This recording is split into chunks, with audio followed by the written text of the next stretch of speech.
Developments tonight involving the case against Sean Diddy Combs, what he decided in court today, and what this now means, the move coming just 4 days before his trial is set to begin. Here's Aaron Katursky. Tonight, Sean Combs makes it official. He's rejecting the government's offer to plead guilty and spare himself the possibility of a prolonged term in prison. When asked if he turned down the offer, Combs answered, "Yes, I do, Your Honor," as he stood in a baggy beige jail uniform. Terms were not disclosed, but prosecutors did say a plea could result in a shorter sentence for Combs than if he's convicted. The decision guarantees Combs will face trial beginning just 4 days from now that will test whether one of music's most prolific figures used his power, wealth, and fame to sexually exploit both women and men for decades. Combs has pleaded not guilty to racketeering conspiracies, sex trafficking, and transportation to engage in prostitution charges that accused him of coercing alleged victims into prolonged drug-fueled sexual activity that he called freak-offs and threatening them into silence. The courtroom is tense. The cameras are rolling. And behind closed doors, Diddy is raging. Why? Because the judge just brought in Ben Chu, the lawyer who destroyed Amber Heard and helped Johnny Depp win the trial of the decade. But this time, Ben Chu isn't defending anyone. He's advising the court on how to pick the jury. And Diddy thinks that changes everything. This isn't just about evidence anymore. It's about who gets to decide his fate, and Diddy knows it.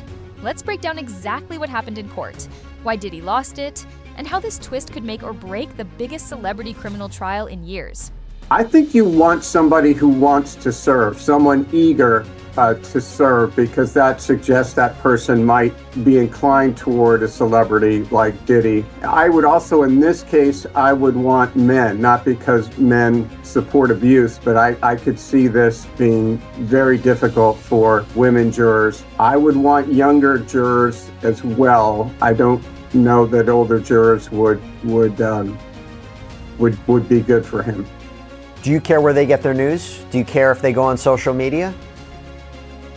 I wouldn't care so much about social media. Certainly watching you on Law and Crime would be a real problem. But no, I wouldn't care too much. I mean, in fact, if they were reading the celebrity media, TMZ, Rolling Stone, that might be an encouraging thing for Diddy's counsel. Now, Ben, according to the court today, they expect preemptory challenges on Friday. You have a lot of jurors who saw the Cassie tape. You have a lot of jurors who were exposed to this case or something that's been going on with Sean Combs, know who he is, maybe know a list of the celebrities or places that were potentially going to be brought up in this case. Difficulty of sitting 8 weeks on this jury, but they're going to be seeing and hearing a lot. Do you think it's going to be tough to sit a fair and impartial jury in Sean Combs' criminal case? Well, I think they will have a fair and impartial jury. I think the problem is going to come in, with the Cassandra Ventura's tape. I mean, whether you've seen that before, you're certainly going to see that during the trial. And I think that's highly problematic, obviously, for Diddy, whether they've seen it before or not. Yeah, because the prosecution is saying she was not only running away from Combs, she was running away from a freak-off, that there was a sex worker in that hotel room, and that goes to the charge of sex trafficking, and also racketeering, because sex trafficking is a part of that as well. Okay, so the trial's about to start. We know that Sean Combs early in the week said to the court, "I'm feeling a little nervous today." Let's say openings begin day 1, May 12th, okay? What do you advise your celebrity client to do and not to do as this trial begins and progresses for 8 weeks? I would remind him to remember that every second he is in the courtroom, at least one juror and probably more are going to be looking at him. So he should act as if he were testifying every second he's in the courtroom. On the third day of jury selection, something completely unexpected happened. The judge brought in Ben Chu, the same man who became a legal celebrity after defending Johnny Depp in 2022. Remember that case? The televised trial that captivated the entire world? Well now, Ben Chu is back, and this time, he's helping pick the jury for Diddy's federal criminal trial. Sources close to the case say Diddy's team was blindsided. They didn't know Chu would be involved. And once he started talking about how celebrity trials are handled, Diddy flipped out. Behind the scenes, insiders say he raged at his legal team, furious that this trial is becoming more theatrical by the minute. Mr. Depp built a reputation as one of the most talented actors in Hollywood, a respected artist whose name was associated with success at the box office. Today, his name is associated with a lie. Let's be clear, this is not a defamation case like Johnny Depp's. This is criminal. Diddy is facing 5 federal charges, including racketeering, trafficking, witness intimidation, illegal surveillance, and coercion of both women and men. If convicted, Diddy could spend the rest of his life behind bars. That's why who sits on this jury is everything. Over 167 potential jurors were brought in for questioning. Day 1, 49 dismissed instantly. Day 2, more gone. The remaining people were grilled hard on where they get their news, how they feel about Diddy, and whether they've seen the infamous Cassie Hotel surveillance video. Some admitted they already judged him, others said they couldn't stay unbiased. One woman said she watched the Cassie video and was deeply disturbed, though she claimed she could still hear both sides. Eventually, the pool was narrowed down to 35 potential jurors, people from all walks of life: designers, factory workers, social workers, retirees. Ages ranged from 30 to 80 plus. But even the judge knows this is not a normal case. Meanwhile, outside the courtroom, public figures like Dr. Umar Johnson are adding fuel to the fire. He went on the record saying it should be illegal for Cassie to testify, since she took a payout and signed a non-disclosure agreement. After all that money he paid her, Umar said, how can she be dragged back into court? He compared it to the Bill Cosby case, claiming this kind of legal strategy is only used to make an example out of black men. But prosecutors argue that Cassie is central to the case, regardless of any prior settlement. Her claims helped launch this investigation in the first place. I asked you about this upcoming Diddy trial that's coming up in a few days. I think it's coming up in about 4 or 5 days. How you feel about Cassie testifying against Diddy? Yes, sir. First of all, it should be absolutely illegal for Cassie to testify against Diddy. When he paid her off, I believe there was an NDA involved in that situation. He was paying her off to shut up and go away. After all the money he paid her, after her signing an NDA, how can she then be brought back into court to testify against him? It reminds me of Bill Cosby. Some of those women who lied on Bill Cosby during his sex abuse cases had NDAs. And the court let them break the NDA. You never see this with a white man accused of the same. You never see this with a Caucasian accused of the same. His lawyer should do all that they can to fight against Cassie testifying. She wasn't sex trafficked. So why are you testifying in a sex trafficking case? He is not being charged with crimes against Cassie. He's being charged with crimes against others. Cassie was paid and dismissed. Why is she being brought back into court after taking that man's money and testifying against him? That right there is clearly an excessive and abusive use of the law. Absolutely wrong. I do not like it. As far as Puffy asking for his case to be delayed, I agree with that. Remember, one of his lawyers recused himself, okay, at least one of them. So he probably has, some new people on his legal team. They got to get reacclimated and get caught up with what's going on. And I saw nothing wrong with him asking for a 2-month delay. He's already in jail. Y'all didn't give him bail, which y'all also think is a violation of his constitutional rights. So he should have got the 8-week delay. But here we go again. Deion Sanders. We want to make an example out of Puff. And of course, Deion wasn't accused of what Puffy is being accused of, but we want to make an example out of Sean Puffy Combs. He was too confident. He was too big. Back inside, Diddy is clearly under pressure. He showed up with graying hair and a noticeably nervous energy. At one point, he even apologized to the judge after asking for a bathroom break, saying, "Sorry, Your Honor, I'm just a little nervous today." Legal experts say this nervousness is smart to show, but only to a point. If he appears too erratic or unstable, jurors might see guilt before a word of evidence is presented. And remember, Ben Chu is watching it all. Ben Chu didn't just consult behind the scenes, he spoke publicly about what Diddy's defense might need. According to him, Diddy should want younger jurors, open-minded individuals, men over women, since some of the graphic allegations may hit harder for female jurors. He even hinted that celebrity news junkies those who follow TMZ or Rolling Stone, might actually be good for Diddy's team. Why?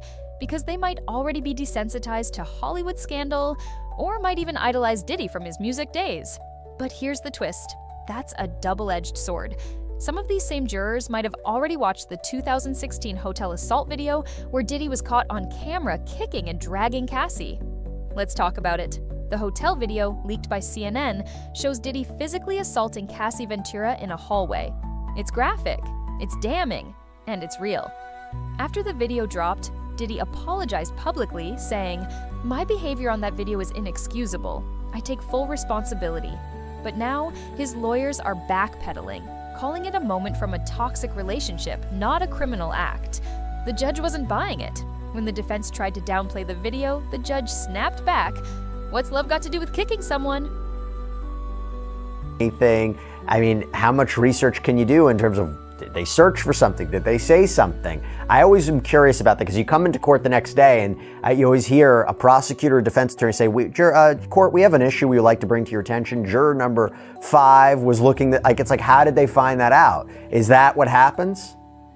Well, it is in a high stakes case like this. I mean, as you know, not all clients have the resources to hire, jury consultants and to hire investigators. But in this case, you have a defendant who could theoretically be sentenced to life in prison, who has the means. So I'm sure, or I would think, that his counsel have a team of investigators following the jurors around to the extent they can and looking for any electronic footprint.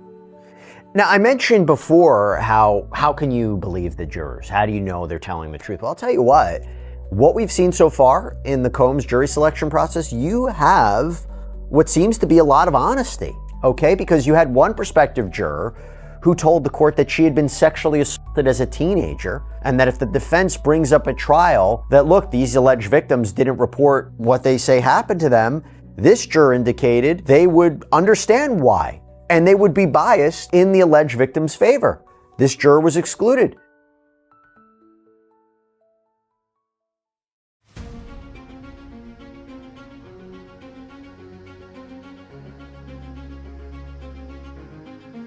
The charges go far beyond Cassie. Multiple women and men claim Diddy ran freak-offs, wild drug-fueled sex parties involving male and female sex workers. The allegations include ketamine and mushrooms handed out like candy-hidden cameras, recording without consent, victims being IV dripped to recover afterward. Secret footage used to blackmail anyone who resisted rapper Chopper, a former bad boy artist, claimed he walked into Diddy's private room and saw it filled with dominatrix sex toys, whips, and dildos.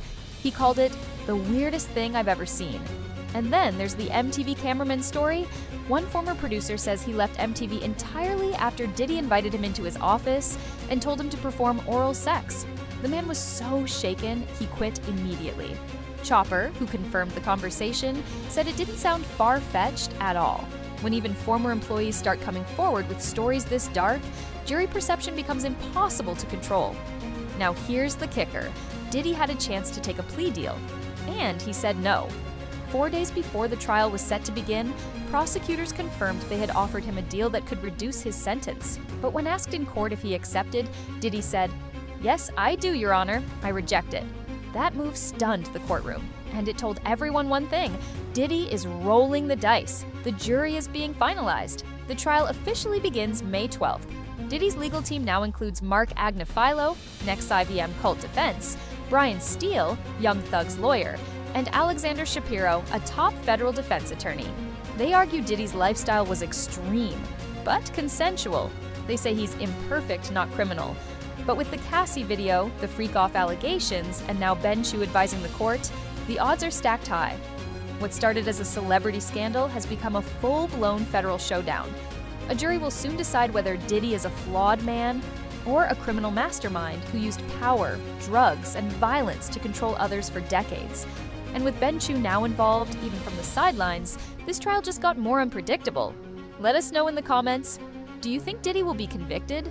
Or is this all one massive takedown of a hip-hop legend? Make sure to like, comment, and subscribe for more breaking coverage. This is What's Poppin'. We'll see you in the next one. Diddy has a very good jury consultant, probably more than one, who is profiling the type of juror who would be most sympathetic to him. And I think it's wise for attorneys, even experienced attorneys, to defer for the most part to those jury consultants. Now, ultimately, it's the client's choice, and the client should be participating in the process, especially where it's here, his liberty is at stake. And was that something that you had in your case where your client wanted to get involved in the jury selection process? Because it's been reported that Diddy has been almost like nodding to his attorneys or maybe even shaking his head regarding certain prospective jurors. Is that common? Is that what you saw? I think that is common, and it's natural that you would want to have some role in in choosing the people who decide your fate. And it also gives the client, I think, some measure or some feeling of control in a situation where any defendant would have to feel a profound lack of control, because this is not as he's used to controlling his business, his social life, and this is a situation over which he has almost no control. So this is an opportunity for him to have at least a modicum of control.